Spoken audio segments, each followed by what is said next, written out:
Por que você está colocando seu nome à disposição de uma eleição na Ordem dos Advogados do Brasil Seccional Piauí? Eu resolvi, Marcos, colocar o meu nome à disposição dos advogados e advogadas piauienses para oferecer a eles uma alternativa ao atual modelo de gestão.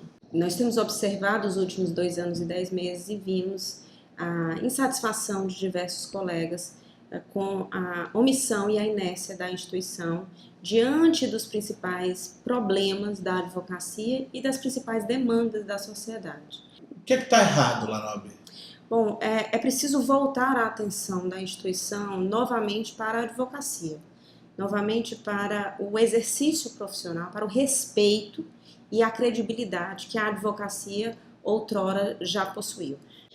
Diante da omissão da OAB, nós percebemos o surgimento e o divisionismo dentro da nossa advocacia, o surgimento de diversas associações da classe voltadas a áreas específicas da advocacia. Como a OAB deixou de representar o advogado e a advocacia deixou de se sentir representada pela OAB, fez-se necessário que alguns nichos da advocacia se unissem, se reunissem para terem os seus direitos, para terem as suas prerrogativas, para terem as suas demandas assistidas. Hoje nós temos Associação dos Advogados Civilistas, Criminalistas, Previdenciaristas, Publicistas, Criminalistas, todas elas com a sua importância. Acontece que elas passaram a realizar e desempenhar um papel sozinhas, sem o apoio da OAB, e um papel que deveria ser da OAB na atuação de diversas demandas que são da própria OAB, da própria advocacia. A primeira medida da nossa gestão será a defesa intransigente das prerrogativas e será o combate veemente da criminalização da advocacia. Nós precisamos retomar o orgulho da advocacia, porque enquanto nós vemos outras categorias, outras classes se fortalecendo e ocupando espaços relevantes dentro da sociedade, a nossa categoria, a nossa entidade, ela se enfraqueceu, ela retrocedeu. E logo a advocacia, que é a única profissão cuja importância é assegurada constitucionalmente. O advogado é indispensável à prestação da justiça. Ele é tão indispensável quanto o próprio Poder Judiciário. Ele é tão indispensável quanto o Ministério Público. Mas ele deixou de se sentir assim nos últimos anos. E nós vamos resgatar isso. Como? Com diversas ações, em especial aquelas voltadas ao exercício profissional, aquelas voltadas à advocacia que chega ao mercado de trabalho e não sente um espaço, e não se sente pertencente a esse espaço. Nós temos diversos programas e diversas medidas voltadas para a advocacia e para o estímulo do empreendedorismo na advocacia. Nós queremos que o advogado se sinta empreendedor e se sinta preparado para isso. Um dos nossos programas de maior destaque é o programa Advocacia Empreendedora. É um programa voltado à qualificação profissional dos advogados para a gestão de escritórios, para que eles sejam empreendedores dos seus escritórios, para que eles tenham conhecimentos sobre a administração de escritórios que eles não têm durante a faculdade. Nós saímos da faculdade preparados para encarar o mundo do direito, mas não saímos preparados para encarar a gestão legal dos escritórios. Então, nós faremos cursos de qualificação e prestaremos assessoria através da Caixa de Assistência para que esses advogados também se sintam preparados para encarar esse mercado de trabalho com conhecimentos administrativos. E também nós sabemos da dificuldade financeira para esse início de carreira que todos nós passamos, que todos nós temos. Então, nós temos como segunda proposta a esse programa Advogado Empreendedor a abertura de linhas de crédito para os advogados, também através da Caixa de Assistência, para que seja feita um convênio com as instituições financeiras que propiciem ao advogado recursos financeiros para esse início de carreira. E também, voltado a esse início de carreira, nós precisamos retomar a qualificação no âmbito da Escola Superior da Advocacia. Nós tínhamos um curso muito importante, que é o curso de iniciação à advocacia, que formou diversas turmas de advogados, preparando-os para o dia a dia nos fóruns e nos tribunais. Cursos gratuitos, eram gratuitos, e ministrados voluntariamente por profissionais experimentados da advocacia, que destinavam um período do seu tempo para passar informações práticas sobre o dia a dia das diversas áreas. Eu mesma posso dizer que tive o prazer de ser uma das professoras do curso de iniciação à advocacia eleitoral. Nós fizemos aulas práticas no Tribunal Regional Eleitoral, em audiências, e nós passamos noções básicas de como se portar em audiência, de como conduzir o processo em cada uma das áreas, porque além das noções de processo civil e das noções de processo eleitoral, de processo penal, de processo administrativo, nós precisamos passar um pouco do know-how, esse know-how que você só adquire com a experiência e que o advogado precisa sentir isso e se qualificar para esse momento. Infelizmente, o curso de iniciação à advocacia, é isso que eu estou falando, deixou de acontecer e ele é fundamental nesse período. Outros cursos na Escola Superior de Advocacia precisam acontecer. E nós estamos falando também do curso de Educação Executiva, que são cursos rápidos, cursos didáticos, voltados a áreas específicas do direito, a exemplo do que acontece, por exemplo, na OAB de São Paulo.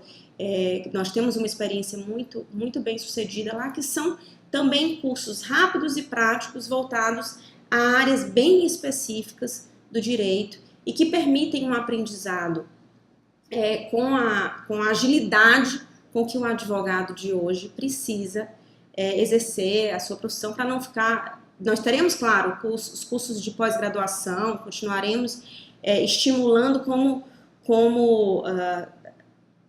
conhecemos ser importante essa qualificação longa, essa qualificação duradoura. São cursos de pós-graduação, inclusive, avaliando e retomando as tratativas em relação ao mestrado no âmbito da ESA Piauí. Mas os cursos rápidos, eles permitem que o advogado tenha um retorno imediato de conhecimento. E, por isso, nós vamos também investir nessa área de qualificação da advocacia. Essa eleição do OAB é interessante, porque ela não é apenas uma eleição que interessa a classe dos advogados.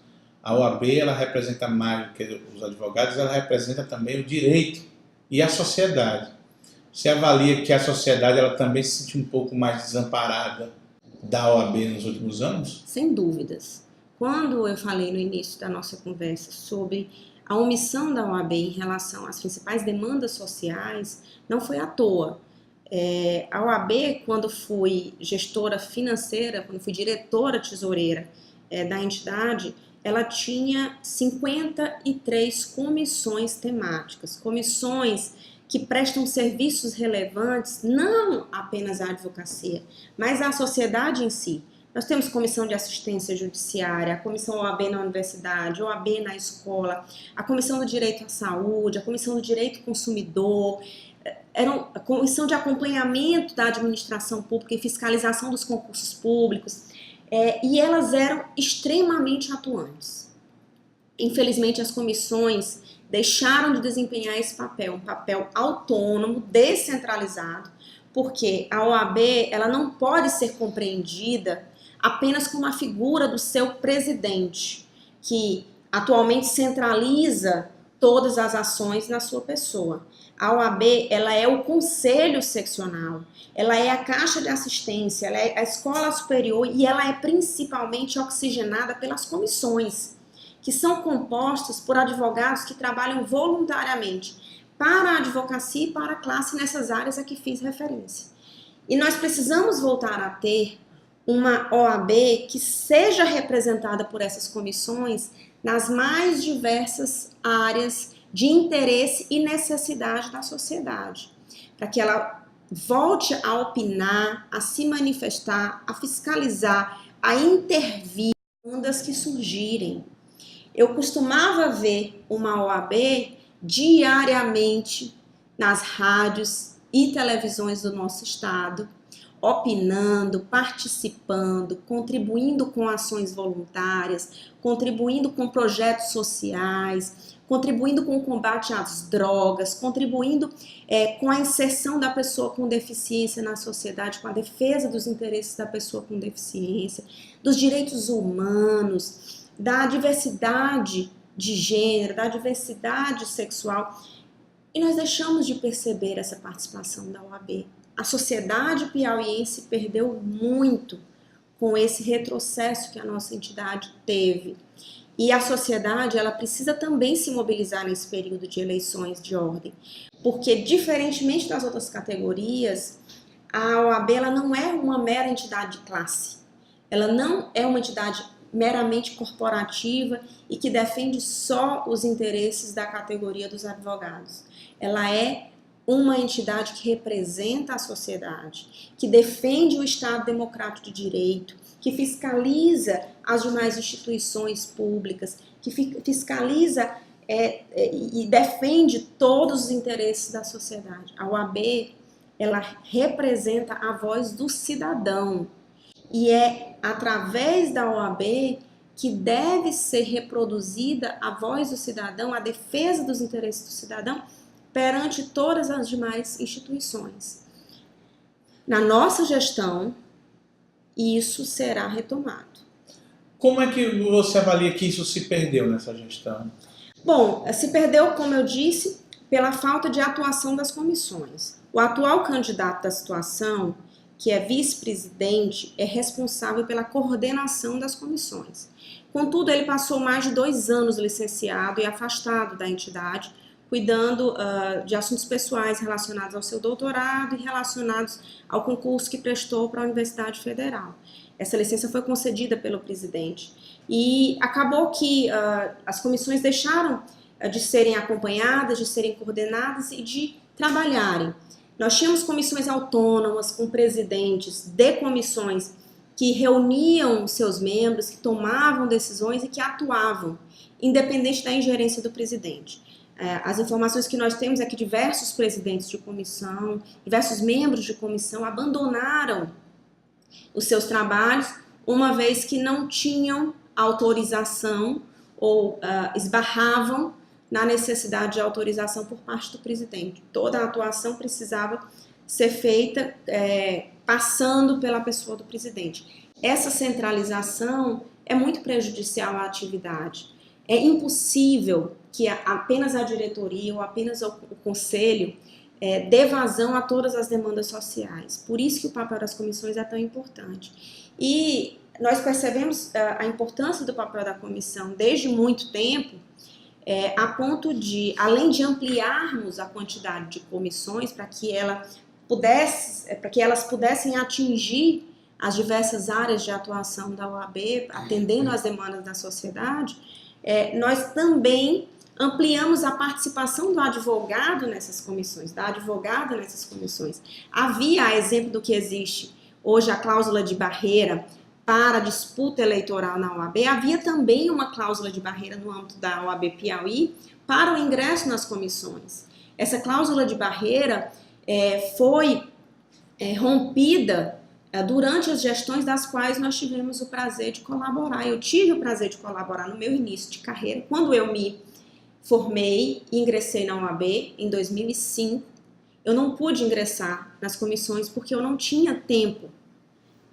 Tão logo o presidente Norberto assumiu, ele rompeu essa cláusula de barreira e eu pude sim colaborar com a atividade da ordem nas comissões. E fiquei aprendendo e compartilhando conhecimento nas comissões durante muito tempo, até que disputei o cargo de diretora tesoureira.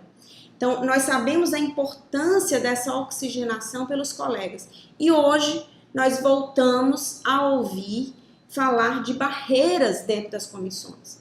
Nós tivemos, nas últimas reuniões, nos últimos encontros de que participamos, colegas nos dizendo, testemunhando, dando depoimentos de que pediram ingresso em comissões há vários meses e que nunca tiveram resposta a respeito do seu pedido de trabalho voluntário. Imagine só, o advogado se dispõe a trabalhar em prol da OAB e pede o ingresso numa determinada comissão com a qual ele se identifica e nunca recebe da OAB sequer uma resposta sobre o deferimento do seu pedido. E depois de procurar várias vezes, olha, nós temos um número limitado de membros e nós não temos como aceitá-lo. Isso é inadmissível. Não se trata de contratação de pessoas em que você tenha que fazer um teste, uma seleção. Se trata de trabalho voluntário, de agregar pessoas em prol da prestação de um serviço para a classe e para a sociedade. Isso tem que ser democrático, isso tem que ser transparente, isso tem que ser aberto a todos que queiram colaborar. Infelizmente, o que nós percebemos, na verdade, é que desde a última eleição, a atual gestão não desceu do palanque eleitoral. Isso foi muito observado nas subseções que não acompanharam a atual diretoria eleita. Eles reclamam que foram, na verdade, verdadeiramente perseguidos pela entidade e que não tiveram assistência, não tiveram comunicação, não tiveram diálogo com a atual gestão em razão da sua posição eleitoral no pleito passado. Ora, mas essas subseções, elas são eleitas democraticamente pelos advogados do interior, da mesma forma que a diretoria da seccional, que o conselho seccional são eleitos. Era preciso que essa perseguição e que essa segregação eleitoral encerrasse tão logo acabasse o pleito. E isso, de já, nós repudiamos e firmamos um compromisso com toda a categoria. Após a nossa eleição, a nossa gestão ela será voltada para toda a advocacia. Será transparente? Principalmente transparente, como foi durante a minha gestão na tesouraria da OAB. Será transparente, conversando com a classe, ouvindo a categoria a respeito de todos os anseios. Fazer um aumento de anuidade em torno de 13%, com o aumento de todas as taxas, num momento de crise nacional, em que todas as seccionais brasileiras congelaram as suas anuidades. O Piauí aumenta 13% sem explicar por que motivo está acontecendo esse aumento, sem ouvir previamente a classe, impondo um aumento e, ao mesmo tempo, nós termos conhecimento, claro, após precisarmos ajuizar a ação na Justiça Federal para obter essa informação, né? Porque a falta de transparência é tamanha que administrativamente a gente pede, o advogado que contribui, que paga a anuidade, pede acesso a documentos contábeis, a informações financeiras, é negado, precisa ir à Justiça Federal para obter esses documentos. E quando tem esses documentos em mãos, o que nos chega? O Conselho Federal fez auditoria no Conselho Seccional do Piauí, na OAB Piauí, e constatou a condição de insolvência. Ou seja, as dívidas da OAB são muito maiores do que as receitas. A OAB não tem condições de custear suas despesas. Mas que despesas são essas? Com que está sendo gasto? Com que está sendo gasta a anuidade que o advogado e que a advogada paga? Quem paga a sua anuidade tem direito de saber como o seu recurso está sendo investido. Isso é transparência. Nós faremos isso com um portal da transparência, que hoje não existe. Nós faremos isso com um banco online de fornecedores, para que a classe toda saiba quem são as empresas contratadas para prestarem serviços e fornecerem mercadorias e qual o preço está sendo cobrado nessas tabelas de serviços e de mercadorias. Isso ficará disponível para a classe. Eu sou Georgia Nunes, advogada militante há 13 anos, vivo e sobrevivo da advocacia e, portanto, conheço as necessidades dos advogados e advogadas que precisam fazer audiências, sustentações na capital e no interior, e posso garantir a vocês que estarei atenta às demandas da sociedade. Coloco o meu nome à sua disposição, advogado e advogada, para fazer uma gestão compartilhada, uma gestão plural, uma gestão transparente da OAB Piauí. E conclamo não apenas os advogados e advogadas a reagirem ao atual estado de coisas, mas também a sociedade que precisa de uma OAB protagonista, que precisa de uma OAB que represente a voz do cidadão nas suas principais demandas. Conto com vocês.